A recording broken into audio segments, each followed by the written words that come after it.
జగన్ పాలనలో ముస్లింలకు భద్రత ఉందా? ఇప్పుడు దాకా బానిసల్లాగా బ్రతికినాం, ఇంకా బ్రతకాల్సిన అవసరం లేదు. ఐఎన్ఎల్ పార్టీ రాష్ట్ర అధ్యక్షుడు సయ్యద్ సమీపై ఎందుకీ కక్ష? గెలుపు ఓటములను నిర్ధారించే శక్తి మా దగ్గర ఉంది. ఓటు బ్యాంక్ పాలిటిక్స్ కోసమేనా? ప్రశ్నిస్తే కేసులా, నిలదీస్తే అరెస్టులా? నెల్లూరులో ఒక పెద్ద బహిరంగ సభ, దాదాపు ఒక 30,000 మందితో సింహపురి గడ్డ మీద నుంచి మన రాష్ట్రానికి ఒక మంచి సందేశం ఇద్దాం. సమీ అరెస్టుతో వైసీపీపై పెరుగుతున్న వ్యతిరేకత. ఎవరి జిల్లాలో వాళ్ళు ఏ పార్టీ వాళ్ళు ముస్లింలకు నాశనం చేస్తారో ఆ పార్టీని సర్వనాశనం చేసేద్దాం. నారే తక్బీర్. అస్సలాము అలైకుం. దివంగత సీఎం రాజశేఖర్ రెడ్డి హయాంలో ముస్లిం మైనారిటీలకు భద్రత ఉండేది, గౌరవం దక్కేది. కానీ ఆయన బిడ్డనని చెప్పుకునే ఏపీ సీఎం జగన్మోహన్ రెడ్డి పాలనలో అది లేదని సొంత పార్టీ నాయకులే చెప్పుకునే పరిస్థితి దాపురించింది.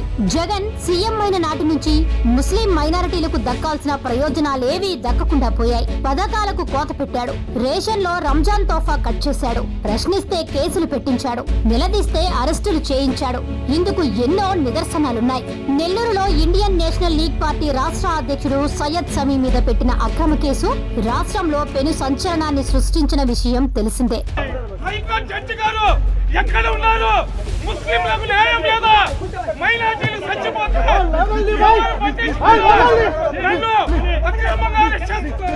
ఆయనపై ఏకంగా పీడీ యాక్ట్ మోపారంటే ముస్లింలపై జగన్ కు ఎంత కపట ప్రేమ ఉందో అర్థం చేసుకోవచ్చు. నెల్లూరు జిల్లాలోనే కాదు, రాష్ట్రంలో ఎక్కడ ఏ ముస్లింలకైనా అన్యాయం జరిగినా గొంతెత్తి ప్రశ్నించడం సమీ నైజం. ఆ తత్వమే ఆయనకు ప్రత్యేకతను తీసుకొచ్చింది.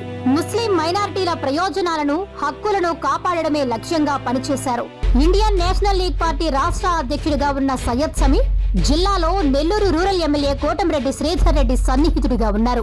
అయితే శ్రీధర్ రెడ్డి అధికార పార్టీకి దూరం జరిగిన తర్వాత సమీ కూడా ఆయన వెన్నంటే ఉండిపోయారు. ఇది జీర్ణించుకోలేక అక్రమ కేసులతో పాటు పీడీ యాక్ట్ మోపి సమీని జైలుకు పంపింది ప్రభుత్వం.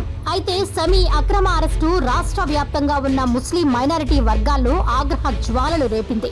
ఎన్నికల్లో ముస్లిం ఓటు బ్యాంక్ అన్ని పార్టీలకు కీలకమేనన్న సంగతి తెలిసిందే.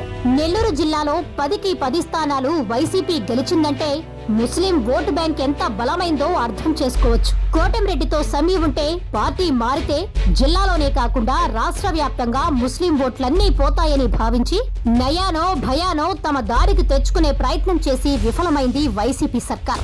ఇప్పటికే ముస్లిం హక్కులను కాలరాస్తూ, పథకాలకు కోత వేస్తూ, వారికి దక్కాల్సిన ప్రయోజనాలను దెబ్బతీస్తుందనే అపవాదును మూటగట్టుకున్నారు జగన్.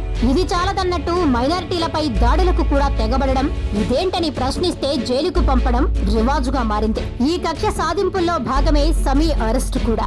ఈ అక్రమ అరెస్టుతో వైసీపీపై ముస్లింలకు తీవ్ర వ్యతిరేకత వచ్చింది. అయితే సమీ పార్టీ మారితే వచ్చే ఎన్నికల్లో ముస్లిం ఓట్లు చాలా వరకు ఆ పార్టీకే పడతాయనేది విశ్లేషకుల వాదన. జిల్లాతో పాటు రాష్ట్ర వ్యాప్తంగా ప్రభావం చూపిస్తుందంటున్నారు. ఇలాంటి సమయంలో తెలుగుదేశం పార్టీ ఆయనను అక్కున చేర్చుకుంటే సైకిల్ విజయం ఖాయం అని చెబుతున్నారు.